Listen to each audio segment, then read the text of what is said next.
ఓం శ్రీ గురుభ్యో నమః. ఓం శ్రీ కాలభైరవాయ నమః. నా తల్లులకు, నా చెల్లెమ్మలకు, నా సోదరులకు శ్రీ కాలభైరవ స్వామి వారి యొక్క సంపూర్ణ ఆశీస్సులు. అధిక ఫలాలను, అధిక ఫలితాలను, అధికోన్నతమైనటువంటి గొప్ప విజయాలను అనుగ్రహించేటటువంటి అధిక జ్యేష్ఠ అమావాస్య ఆదివారము మరియు రోహిణీ నక్షత్రము.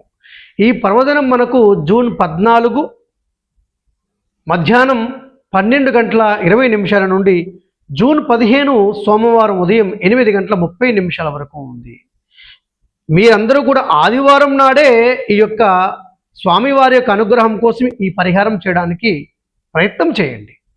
ఆదివారం నాడే రాజమండ్రిలో అఖండ గోదావరి నదీ తీరాన నాణాలను ప్రసాదంగా ఇచ్చే శ్రీ స్వర్ణాకర్షణ కాలభైరవ స్వామివారి దర్శనం కూడా ఉంటుంది. మీ గృహంలో సర్వ కష్ట నష్ట దుఃఖ దారిద్ర్య బాధలను పోగొట్టుకొని అధిక ధనధాన్య స్వర్ణ ఆరోగ్య మంగళయోగాలను పొందడానికి ఈ యొక్క పరిహారాన్ని మీ గృహంలో ఆచరించండి. ఈ యొక్క పరిహారానికి సంబంధించి మీ గృహంలో, మీ దేవతా మందిరంలో ఒక పీట పైన ఒక ఇత్తడి పళ్ళెం కానీ, ఒక రాగి పళ్ళెం కానీ ఉంచండి. ఆ పళ్ళెంలో ఎరుపు రంగు వస్త్రాన్ని పరచండి. పరిచి ఆ వస్త్రంలో వరిపిండితో అష్టదళ పద్మం ముగ్గు వేయండి.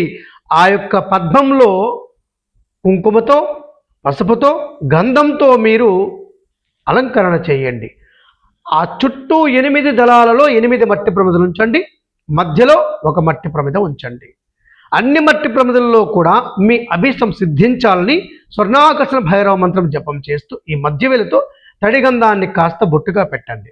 ఆ తరువాత మళ్ళా బొట్టుగా పెట్టినటువంటి ఆ యొక్క మట్టి ప్రమిద పైన మరొక మట్టి ప్రమిద, అంటే కింద 9 ప్రమిదలు, పైన 9 మట్టి ప్రమిదలు పెట్టి అన్ని మట్టి ప్రమిదల్లో కూడా పైన 2 సన్నని వత్తులను ఒకవైపుకు, 2 సన్నని వత్తులు ఒకవైపుకు వేసి నువ్వుల నూనె లేదా కొబ్బరి నూనె వేసి ఒక్కొక్క మట్టి ప్రమిదలో 2 జ్యోతులను వెలిగించండి. మొత్తం 18 జ్యోతులు వెలిగించండి. వెలిగించి ఆ జ్యోతులను అమ్మవారి యొక్క, స్వామివారి యొక్క తేజోరూపంగా భావన చేస్తూ పంచోపచార పూజ చేయండి. అక్కడ చిత్రాన్నము, పులిహోర నైవేద్యం పెట్టండి, లేకుంటే చిన్న బెల్లం ముక్క నైవేద్యం పెట్టండి.